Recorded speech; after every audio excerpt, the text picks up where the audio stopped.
Welcome, everybody, to this week's first 1v1 with Coach Anderson. I'm Brandon Crow here at the beautiful Clyde Field, home of this Friday's season opener for the UVU women's soccer team against SUU. Coach, thanks for taking the time to be with us today. My pleasure. Glad to be here. Coach, let's just get right into it. You guys just got back from a whirlwind trip, really, in Arizona. You took one away from NAU, really the first win against that program. How'd that feel?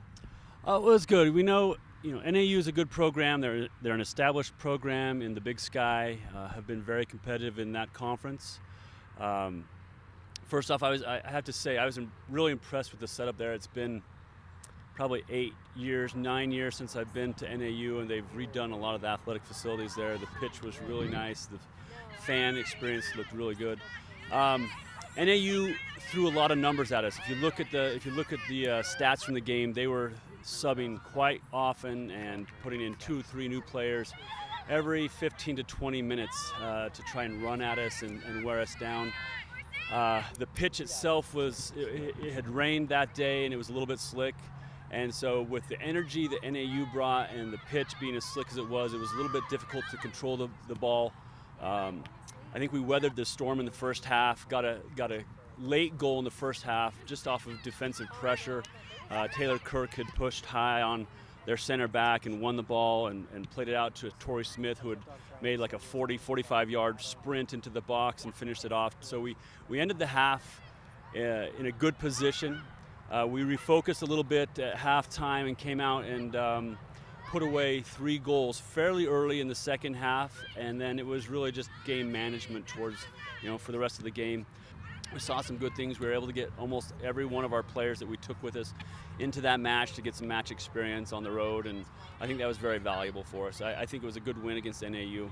Getting those younger players, that key experience, is that something that you had in mind going into those games, or something that just kind of came about? Well, we always go in hoping that we'll be able to get into the match and impose our will on the game, so to speak, and control the match, and then maybe get some of those younger players a bit of experience in that type of situation. It doesn't always happen that way, and it doesn't mean that they can't get into a high pressure match where we're chasing the game. And we actually had to do that on Sunday, where we had some young players get into the match, and to be honest, I was very impressed with the way they performed. I mean, we had 3 freshmen on the field when we were playing against Arizona, and they did very well. I think one of the standout players in the match was Bree DeWall. She played the full 90 on Sunday and most of the game against NAU, and has done very well to this point. What were the key takeaways from this weekend? Well, it was I think we have to do a better job, first of all, going from Friday to Sunday. College soccer is unique. I don't think anywhere around the world do you see teams play competition on Friday night, have one day off, and then play again on Sunday. And so the recovery time you have a minimum amount of recovery time. You're usually traveling in between those days, and it's very taxing on the players. We need to do a better job, number one, of physically making sure that we're recovering, doing the things that we can, the things that we can control, so that our legs are ready to play on Sunday, and also just the mental approach to the game. I think that high ranking of Arizona maybe got in our heads a little bit, and we were thinking about that instead of really our team and our process and how we play. We were thinking more about them, and that's a problem, I think, for any team. So we need to work on our mental strength a little bit as we approach the upcoming games, because we have some high-ranked opponents, some very tough opponents. We'll play on the road and we'll play here at home.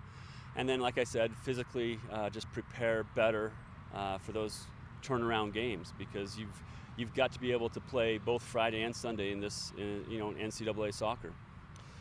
A couple weeks ago, as practices were heating up really before the season started this past week, there was talks that potentially, from what was being seen so far, that this team was maybe a little bit ahead of last year's team that ended up winning the championship. Mm-hmm. Do you still feel that same way? Yeah, I still think so. Look, I think last year it took us maybe 4 or 5 weeks before we actually got a road win.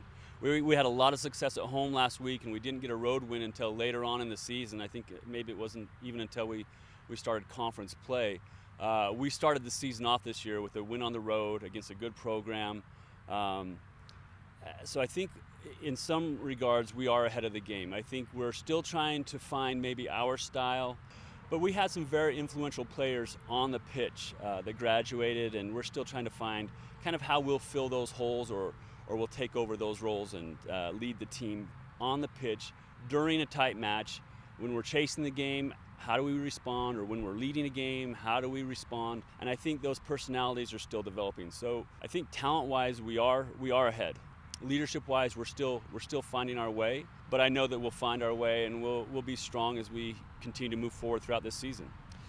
During the preseason practices, there were a little bit of injuries. Is everybody injury-free as of now? We have a few knocks from the weekend, but other than that, I mean, I don't think we have anything that's holding any player out. And that's a testament really to our training staff. Jessica Kendall keeps our players healthy, or works to get them healthy quickly and back on the pitch so we can train at full strength and able to play at full strength. So right now we're really, nothing's holding us back as far as injuries. All right, looking ahead this weekend, Coach, what are you expecting from SUU? Well, look, last time we played SUU, it was a similar match really to the NAU game. They brought a lot of energy. They used a number of players and kind of tried to disrupt our rhythm with their energy and maybe some physicality. SUU is always fired up for a match with us, and we are with them. But what I think really will happen is we need to manage the emotion of that game. It's a home opener for us. Both teams will be fired up. If we manage the emotion right, we play our game, move the ball around well, which we really do here on Clyde pitch. Clyde Field, we move the ball well on this pitch. If we do that, I think we'll have a very positive result. How important, not only for a season opener, but for the rest of the home games this season, is the crowd? Oh, the crowd here at Clyde Field is amazing. The mall and just the fan base that comes out to support us over the past few years, last year specifically, has just been phenomenal. The players respond well. They love to get the crowd involved, and they love the mall being so close to the pitch. Really, it's a unique atmosphere. I mean, we've been down to NAU, and they had, like I said, it was a good fan experience, but nothing like it is here at Clyde Field. We played at Arizona on Sunday, and they had a good crowd. I think they had about 600-700 people, but they were quiet. Didn't really get into the match. It's different here at Clyde Field, and the fans get into it, and we, our sports information and our marketing, they get into it and make it a really fun event for everybody. Well, Coach, before we wrap things up, is there anything that you want to say to anybody out there? Hey, make sure you come out to the match this Friday. It's going to be a good one. We have some great home matches this year. Hope to see you here. We need you here. We want you here. And then follow us when we're on the road. We've got some great opponents that we're playing home and away, and we need your support wherever we are. All right, thanks, Coach. Appreciate it. Thanks, Brandon. All right, what better way would you want to take in a soccer game than right here in Clyde Field? I mean, look at the surrounding area. It's beautiful. So we will see you Friday, 5 o'clock kickoff here at Clyde Field.